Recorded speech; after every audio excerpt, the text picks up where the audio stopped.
When a suspicious electrical fire killed both of their parents, the only surviving child traveled across the country to seek refuge at their grandmother Eleanor's remote mountain cabin. Eleanor was a tough, 79-year-old widow who processed tragedy with practical efficiency. She had already arrived at the funeral home, organized the arrangements, and paid all the bills, never once shedding a tear during the service. But the comforting atmosphere of her cabin dissolved later that night.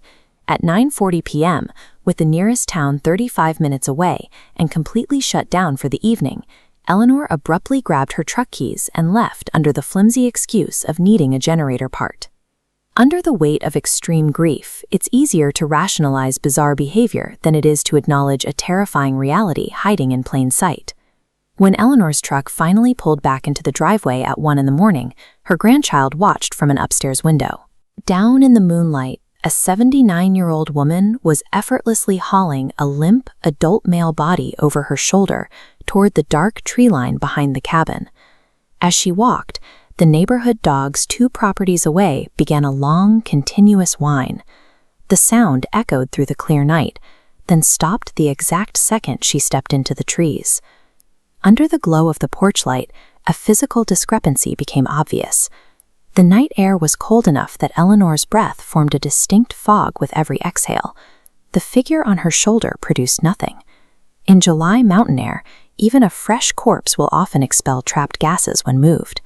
Seeing that empty air under the porch light suggested the entity Eleanor was dragging was something other than a human body. At 3 a.m., the terrified grandchild crept downstairs and broke into Eleanor's perpetually locked office. The room was inexplicably freezing, despite having no open vents or cracked windows. This image shows what occupied the main wall of the office, a massive corkboard covered in decades of newspaper clippings and obituaries, heavily marked with red circles and connecting lines. The board tied local missing persons cases directly to specific, recurring locations. In the bottom drawer of a steel cabinet sat a leather-bound surveillance ledger. The final entry, written the week of the house fire, explicitly rejected the fire marshal's report on the faulty wiring. Eleanor had determined the parents' deaths were a targeted kill. On the corner of the desk was an unlabeled mason jar filled with small black stones. They looked no different than coffee beans, yet they felt more unsettling than the decades of death certificates pinned to the wall. Eleanor was running a massive, structured investigation. The files proved she believed the protagonist's parents were assassinated, and she was meticulously tracking the culprits. By morning, the grandchild took desperate action. Using rope from the mudroom, they tied Eleanor's wrists and ankles to a kitchen chair, demanding a complete explanation for the body in the woods. Eleanor sat perfectly still and explained the origin of her hunt. 30 years earlier, her husband's death was officially ruled a bear attack. She investigated on her own and discovered he was actually murdered by a well-liked local shopkeeper. She spent nearly a year stalking the shopkeeper, breaking into a house she found deliberately sterile. She eventually observed the man standing in front of a mirror for 20 minutes, rehearsing human facial expressions. Realizing she was dealing with a mimic changed the way Eleanor lived. She spent the next 3 decades learning to pick locks, monitoring movements, and watching for the small, rehearsed gestures that reveal a disguise. This timeline charts her 30-year hunt.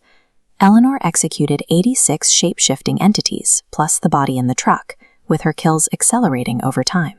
Target 87 was a hiking guide who crossed county lines, harvesting 3 young women before Eleanor intercepted him. Hearing this staggering body count, the grandchild panicked and dialed 911. Eleanor sat completely calm, watching the betrayal without blinking. When the deputies arrived, Eleanor leaned into their assumptions about aging and grief. She played the part of a sweet, confused widow, leading the deputies to apologize for the disturbance and warn the grandchild about the psychological toll of stress. Eleanor didn't need to fight the deputies to win. She simply let them see exactly what they expected: a harmless grandmother who was a victim of a relative's panic. The moment the police taillights faded down the road, Eleanor shed the frail act entirely.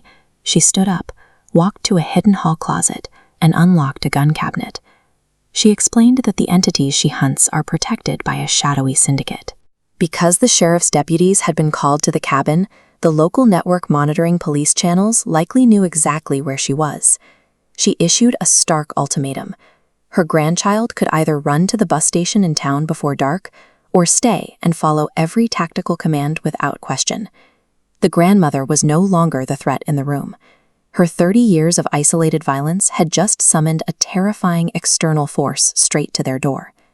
The grandchild made their choice, stepping forward and accepting a heavy hunting rifle from Eleanor's perfectly steady hands. Eleanor promised that if they both managed to survive the night, she would reveal the exact truth about who killed the parents. Outside, the mountain went completely silent. Down the isolated gravel road, unfamiliar headlights appeared, climbing toward the cabin at a creeping, deliberate pace, far slower than any normal vehicle. Their civilian life was over. By taking the rifle, the grandchild crossed the threshold into a generational war, and the enemy was already pulling into the driveway.